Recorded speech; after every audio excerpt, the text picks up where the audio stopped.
নববর্ষের পুণ্যতিথিতে শ্রী শ্রী বাবামণির মুখ নিঃসৃত বাণী, আজ নববর্ষ।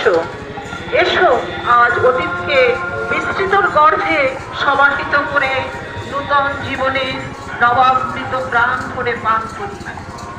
আজ বিগতের বিপুল বেদনা হৃদয় হতে মুছে ফেলি, শান্তি চন্দন বলে স্নিগ্ধ করি।